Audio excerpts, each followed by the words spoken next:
Let's take you live now to Jagersfontein, where Newzroom Afrika's Veronica Makhoali is tracking that story. And Veronica, just moments ago, one of those homes being handed over. Absolutely, Michelle. In fact, I'm standing at the entrance of one of the 106 homes that have been built here after, you would remember, that tragedy where we saw close to 2,000 homes being destroyed by that mudslide that came out of that collapsed dam wall. I'm going to take a walk inside just to get a sense of how these new homes look for these residents. And of course, the momentous moment for many of these communities, many of these families. As I mentioned earlier, Michelle, as we were in the community hall, you couldn't help but notice the elderly in this community where they will finally be able to have a place to call home. And this is essentially what these homes look like. Each of them built in a very similar style, just an entranceway, and then you'd have just a small kitchen for the residents. And it's understood that most of these homes are 3-bedroom homes.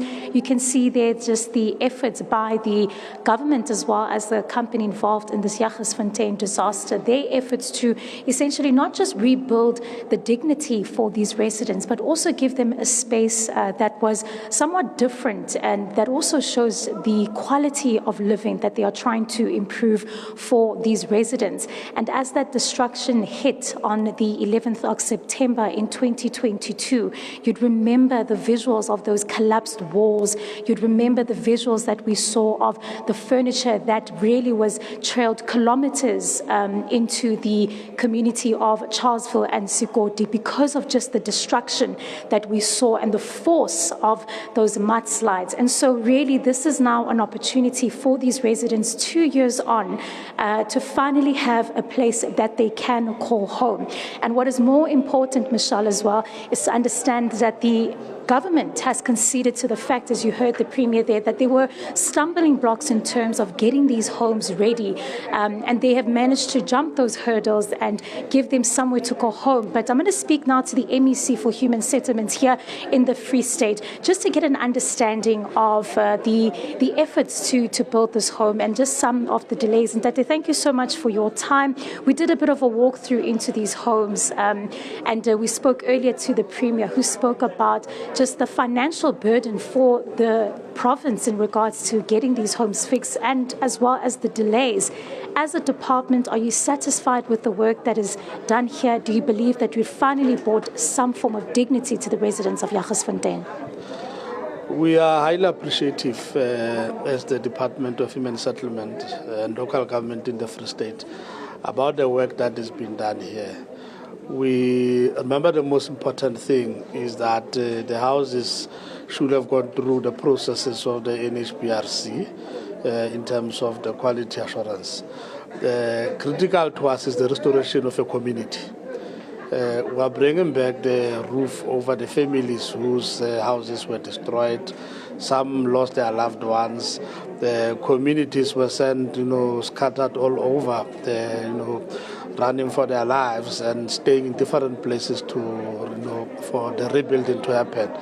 Today you can see that this community has been restored. The houses are being built, the roads are being restored, water, electricity, etc. So our people are coming back to build their lives further from where we are. The quality of the houses, we are happy with it. If there are challenges and so on, the contractors will have to call back on site to correct. I think that is a standard. And we must also be appreciative of the mine that they did not run away, despite being the recently new owners of the mines. They took their responsibility to really compensate in terms of what has happened. We have had to work with them in terms of the environmental rehabilitation, getting the necessary clearances for the construction to take place and for people to come back. It's still a journey. We are right at the beginning. The 106 today that we are doing will be followed by another 83, where we hope that the Deputy President will be here as he did come, so that he can see on behalf of the national government the work that has been done. We will continue to work with the municipality and our people here to restore their lives fully. After the houses, it will be the processes of helping them to furnish the houses, because they cannot sleep on the tiles, even though the tiles are beautiful, but they will have to make a living to happen. Remember, our job is to build livable settlements. Yeah. And you know, Tate, as you were speaking there, I remember the destruction that took place here, and almost seeing absolutely nothing, the landscape being destroyed, the homes here being destroyed. Just walk us through perhaps maybe some of the residents whose lives and dignity you've restored here. If you have an opportunity to speak to some of the beneficiaries and the homeowners. Look, we have just seen the other one is a tavern owner whose means of livelihood was destroyed. He's quite elated, together with his wife, that what has been rebuilt for them, it's actually even slightly better than what they had. But the most important thing is the rebuilding that has happened. It is giving them a best shot in life. The recipient of this house is a 24-year-old who's looking after the children of her siblings who have passed on. They've also lost their parents. Now, she is the mother of about 4 kids at the age of 24, and that's quite a difficult thing for her. But she says today it's a happy ending for her, that she has got a roof over her head to look after her siblings. As government will intervene, mind you that she had not even completed a matric, we're sending her back to school as government. And we'll also look at opportunities for her to earn a living to compensate for the grants that she's getting. So we have got to fight with everything that we have to give this community a better chance to go back to the normal livelihood. Yeah, and the reality is, as you speak on behalf of government and the Department of Human Settlements, is that there are still many housing challenges here in the Free State, and one of them being the asbestos project. You know, of course, that matter has been thrust back into the spotlight, given the fact that the former Premier's PA is now appearing in court and expected back in court tomorrow. Just run us through the numbers and perhaps what the department has done to claw back that shoddy tender, and the fact that hundreds of people's homes were, supposed to be replaced. Where do we stand now in terms of the asbestos project and the removal of that harmful roofing? Okay, we're not going to resolve the asbestos issue overnight. The numbers involved, they are around 33,000 to almost 36,000. Some of our people have begun to renovate and rebuild their houses. They've reduced the number. That's why we're talking about 33,000. As government, we intend to take it around 2,000 a year, which is minimal. And we are looking at measures as to how do we move around and restructure in terms of our spending to see what more can we get to eliminate this problem. It's a problem that needs to be sorted out within a short space of time. And earlier this morning, we had a session with the Minister, the Kubai of Human Settlement, to say what can be done to eliminate this problem. I think there are about 3 provinces in the country that have got this huge challenge that we're sitting with. But we remain committed. We see the history part.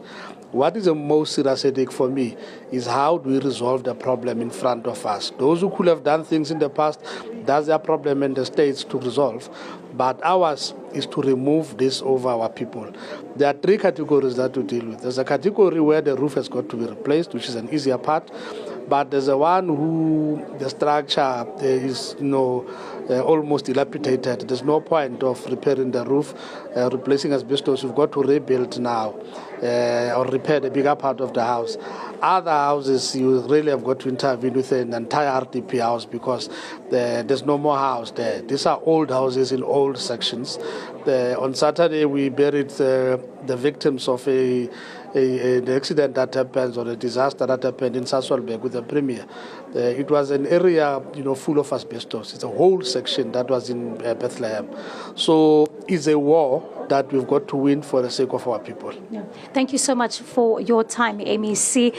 Michelle, just, really just having an opportunity to see some of these homes here that have been rebuilt here in Jagersfontein, giving a sense here of a community that is finally in a restoration phase. But I can tell you on the sidelines, while I did speak to the residents as the Premier and the MEC was doing a walkabout here, some of them saying that they are still calling for a commission of inquiry because they still believe that they need to be privy to some of the details of what exactly caused that dam to collapse and the destruction that we saw here 2 years ago. For now, it's back to you in studio. Veronica Makhoali, thanks very much indeed.